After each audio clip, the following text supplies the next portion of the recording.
Guess who's back?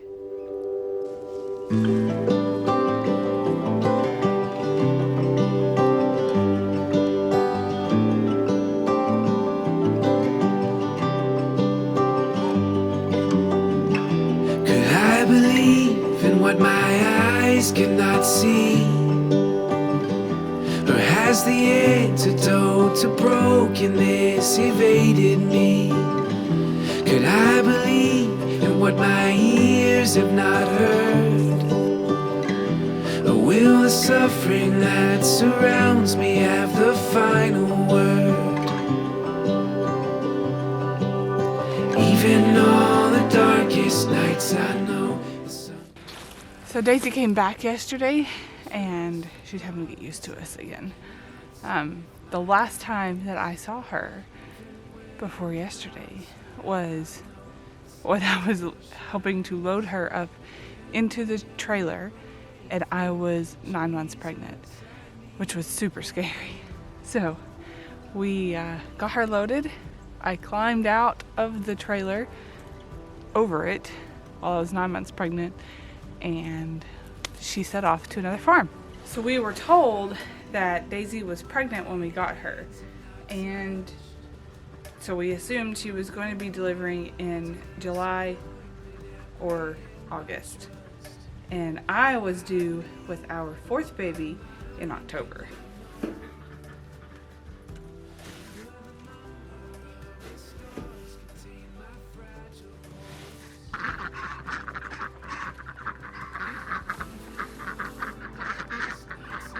July and August came and went, and there was no baby. And she was showing signs of being in heat. So this is our first dairy cow. We've never done this before. We have done goats. And so this is kind of like the progression. It seemed fitting, but she was not pregnant.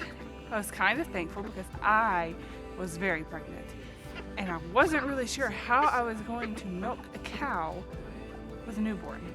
So we sent her off to a neighboring farm to be bred.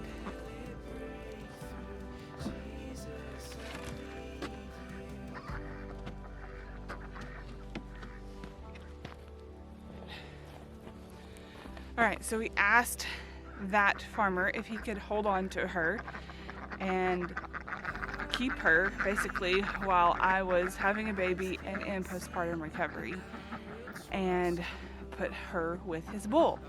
So we were just hoping that she would get pregnant. And apparently sometimes if they don't get pregnant soon after they've had another baby, it can cause them to not be able to get pregnant. So this was kind of our dilemma. We weren't sure if she could even get pregnant. And so we waited and just kept in touch with them.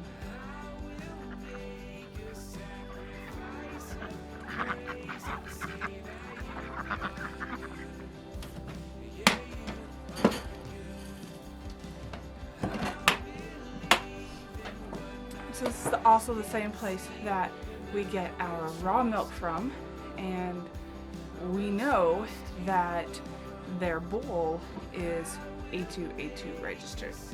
So that means he has A2A2 protein, which is easy to digest and makes your milk way easier to digest.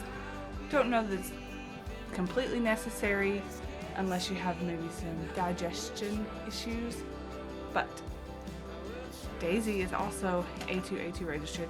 So if we have a calf by this bull, then we are guaranteed a calf that is A2A2 as well.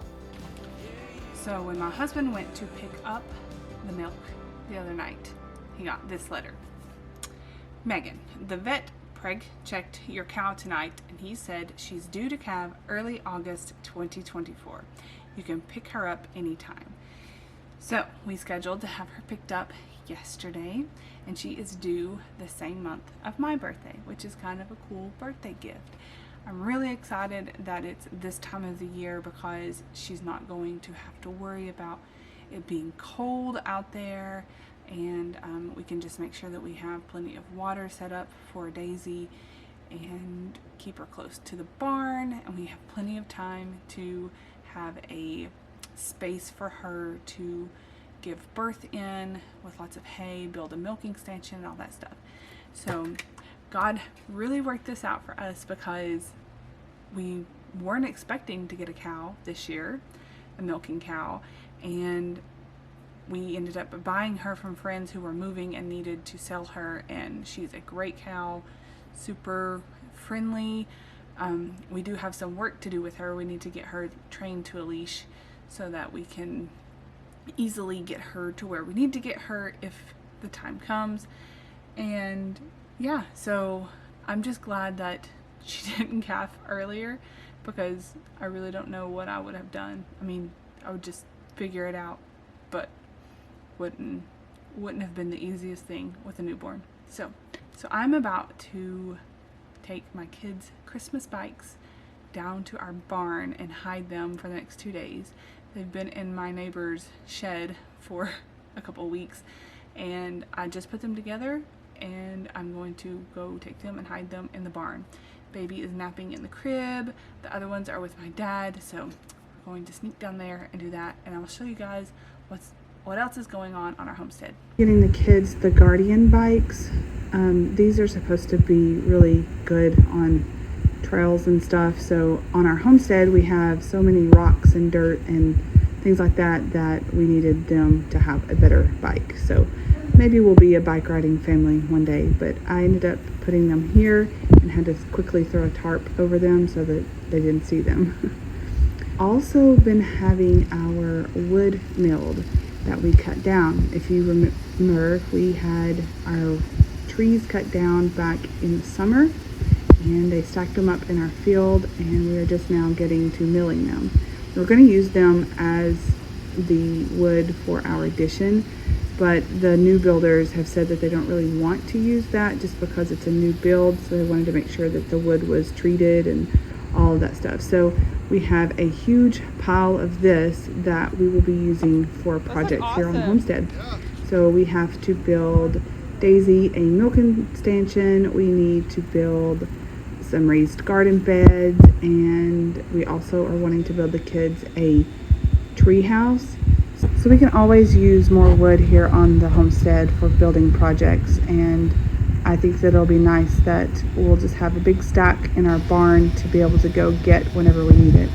So the cool thing about this was it was our friends from our church that did this for us, and they brought their sawmill to our property, so we didn't have to haul off any logs or anything like that.